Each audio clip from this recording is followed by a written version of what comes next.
हर हर महादेव। सावन का पावन महीना प्रारंभ होने वाला है। इस बार का सावन का महीना बहुत ही पवित्र है क्योंकि यह कई वर्षों के बाद ऐसा सावन का महीना आया है जिसमें सावन महीने की शुरुआत ही सोमवार से हो रही है। 22 जुलाई को सावन का पहला सोमवार पड़ेगा और इस दिन पूर्णिमा भी है। दूसरा सावन का सोमवार पड़ेगा 29 जुलाई को। तीसरा सावन का सोमवार पड़ेगा 5 अगस्त को। चौथा सावन का सोमवार पड़ेगा 12 अगस्त को और 12 अगस्त को ही सोमवार की अष्टमी भी है। सोमवार की अष्टमी के काफ़ी सारे उपाय हैं और इस बार सावन के महीने में सोमवार की अष्टमी पड़ रही है तो यह बहुत ही अद्भुत संयोग है। और 5वां सोमवार पड़ रहा है 19 अगस्त को और इस दिन भी पूर्णिमा है, रक्षाबंधन है। तो इस बार का सावन का जो महीना है बहुत ही पावन और पवित्र आया है। यदि इस पे आप भोलेनाथ की प्रार्थना पूजन करेंगे तो आपको इसका फल हजारों गुना लाखों गुना हो करके मिलेगा। गुरुजी कहते हैं कि आप सावन में जो भी करेंगे उसका फल आपको करोड़ों गुना करके मिलेगा। तो आज हम इस वीडियो में सावन के सोमवार के और सावन के महीने में किए जाने वाले कुछ अचूक उपाय जो गुरुजी ने अभी हाल ही में पूर्ण हुई विदिशा मध्य प्रदेश की शिव महापुराण की कथा में बताए हैं और पूर्व में भी कथा में बताए हैं, उन उपायों की बात करेंगे। तो वीडियो में बने रहिए। भोलेनाथ आपकी सारी मनोकामनाएं पूर्ण करें। वीडियो की जानकारी आपको उपयोगी लगे तो वीडियो को लाइक ज़रूर करें। आपका एक लाइक हमें बहुत सपोर्ट देता है। तो पहला उपाय गुरुजी ने बताया अभी हाल ही में पूर्ण हुई महापुराण की कथा में। गुरुजी ने कहा यदि कोई महिला है जिन्हें संतान की प्राप्ति नहीं हुई है, कई वर्ष हो गए हैं, आप लगातार प्रयास कर रहे हैं, आपने डॉक्टर को भी दिखा दिया है, कई सारे उपाय भी आपने कर लिए हैं पर आपको संतान की प्राप्ति नहीं हुई है, विवाह के कई वर्ष हो गए हैं, तो आप एक बार सावन के महीने में इस उपाय को ज़रूर करके देखिएगा। संतान की प्राप्ति आपको होकर ही रहेगी। आपको क्या करना है, सावन के महीने में 2 लोटा जल लेना है। अपने घर से 2 लोटा ले लीजिए। यदि आपके पास एक तांबे का है, एक स्टील का है तब भी आप ले सकते हैं। किसी भी अन्य धातु के आपके पास लोटे हैं तो भी आप ले सकते हैं।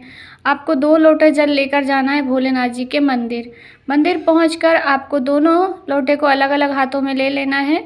अर्थात आप यदि एक के ऊपर एक रख के लोटा लेकर गए हैं तो मंदिर में जाके आपको दोनों हाथों में रख लेना है, एक उल्टे हाथ में और एक सीधे हाथ में। लेकर के आपको भोलेनाथ की शिवलिंग पर कृष्णेश्वर महादेव का स्मरण करते हुए जल समर्पित करना है। धीरे धीरे से दोनों हाथों का जल भोलेनाथ की शिवलिंग पर समर्पित कर दीजिए कृष्णेश्वर महादेव के नाम से। फिर आप अपनी संतान की कामना कह दीजिए। गुरुजी ने कहा यह उपाय सावन के महीने में या तो आप चाहें तो पूरे महीने भर करें, चाहे तो आप सावन के सोमवार करें। पूर्ण श्रद्धा और भक्ति के साथ इस उपाय को कीजिएगा। संतान की प्राप्ति आपको होकर ही रहेगी। यदि पत्नी यह उपाय नहीं कर पा रही है तो पति भी इस उपाय को कर सकता है। दोनों में से कोई भी इस उपाय को कर ले। और जब दोनों लोटे का जल आपका समर्पित हो जाए भोलेनाथ की शिवलिंग पर तो थोड़ा सा जल ले करके दोनों पति पत्नी को उसका आचमन कर लेना है। घर ला करके दोनों थोड़ा थोड़ा सा उसका आचमन कर लीजिए। संतान की प्राप्ति आपको होकर ही रहेगी। पहला उपाय हो गया। दूसरा उपाय है शीघ्र विवाह के लिए। गुरुजी ने कहा जिनका विवाह नहीं हो रहा है, काफ़ी उम्र हो गई है, अर्थात उम्र आपकी निकली जा रही है, जो भी बच्चा है बच्ची है 30 साल 40 साल उम्र हो गई है, विवाह के योग नहीं बन रहे हैं, तो इस बार सावन के महीने में एक उपाय अवश्य ही करवाइएगा। सावन के महीने में ही पड़ रही है सोमवार की अष्टमी। 12 अगस्त को सावन का सोमवार है और इस दिन अष्टमी पड़ रही है। सावन में अष्टमी पड़ना बहुत ही अद्भुत संयोग होता है। तो जिनका विवाह नहीं हो रहा उन्हें उनका सीधा जो हाथ होता है राइट हैंड, उसकी 3 उंगलियां या पूरा हथेली माता अशोक सुंदरी के स्थान पर स्पर्श करा दें, रख दें। उसके बाद अपनी विवाह की कामना कर लें, जिस प्रकार का आपको रिश्ता चाहिए, बस इतना ही करना होता है। गुरुजी ने कहा सावन में जो अष्टमी पड़ेगी इस पर यदि कोई भी बेटा बेटी इस उपाय को कर लेता है तो उसके 3 माह में विवाह जरूर से ही पक्का हो जाएगा, रिश्ता अच्छा भी आएगा और शादी हो जाएगी।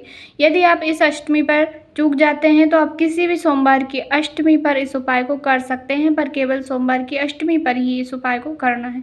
2 उपायों की हमने बात कर ली है। तीसरा उपाय है धन प्राप्ति का, लक्ष्मी प्राप्ति का, या कोई भी विशेष मनोकामना की पूर्ति के लिए आप सावन में इस उपाय को कर सकते हैं। आपको क्या करना है, सावन में पहले ही दिन से आप इस उपाय का नियम धारण करें कि आप भोलेनाथ की शिवलिंग पर 108 वस्तु 108 सामग्री समर्पित करेंगे। आप चाहें तो चावल के दाने कर दें, आप चाहें तो मूंग के दाने कर दें, आप चाहें तो गेहूं के दाने कर दें, या चने की दाल कर दें, या तो आप फूलों की पंखुड़ियाँ, बेलपत्री जो आपको मिले, भोलेनाथ को प्रिय वस्तु हैं, वे भोलेनाथ को 108 समर्पित करनी है। पर हमारे घर पर आसानी से चावल के दाने या मूंग के दाने मिल सकते हैं, गेहूं के दाने, तो आप ऐसी सामग्री समर्पण करें जो आपको आसानी से मिल जाए, क्योंकि फूल रोज़ मिल नहीं पाएंगे 108, ना ही 108 बेलपत्री मिल पाएंगी। तो आप नियम धारण करें कि आप या तो 108 चावल के दाने छाँट कर चुन कर रख लें, या गेहूं के, या मूंग के दाने, या चने की दाल, जो घर में सामग्रियां होती हैं उनमें से आप 108 भोलेनाथ को समर्पित करें। पर आपको ध्यान रखना है, खंडित नहीं करना है, आपको पहले से ही आप तैयारी करके रखें, क्योंकि आपको रोज़ 108 का सामग्री समर्पण करना है। तो एक ही सामग्री, जैसे आप चावल चढ़ा रहे हैं तो आपको चावल ही चढ़ाना है, 108 रोज़ गिन करके लेके जाइए। यदि आप गेहूँ चढ़ा रहे हैं तो गेहूँ चढ़ा के आपको चढ़ाना है, 108 सामग्री चढ़ाइए और 2 लोटा जल चढ़ाना है। गुरुजी ने कहा, वैसे हम 1 लोटा जल चढ़ाते हैं, 1 लोटा जल सारी समस्या का हल होता है, पर सावन के महीने में भार अत्यधिक बढ़ जाता है, तो आपको सावन के महीने में 2 लोटा जल समर्पण करना है, और यह कांवड़ का जल हो जाता है। तो सावन में जो भी कामना है आपकी, उसकी पूर्ति के लिए आप इस नियम को धारण कर सकते हैं कि आप 108 कोई भी सामग्री भोलेनाथ को समर्पित करेंगे और फिर आप 2 लोटा जल चढ़ाएंगे। बस इतना ही करना है, जो भी कामना होगी, जैसी भी कामना होगी, आपकी पूरी निश्चिंत रूप से होगी। तो आपको वीडियो थोड़ी सी भी उपयोगी लगी हो तो वीडियो को लाइक ज़रूर करें, चैनल पर नए हैं तो सब्सक्राइब करें, कमेंट में हर हर महादेव ज़रूर से ही टाइप करें, और अन्य वीडियो भी इसी चैनल पर सावन की डाली जाएंगी, तो आप चैनल को ज़रूर से ही सब्सक्राइब करके रख लें। हर हर महादेव।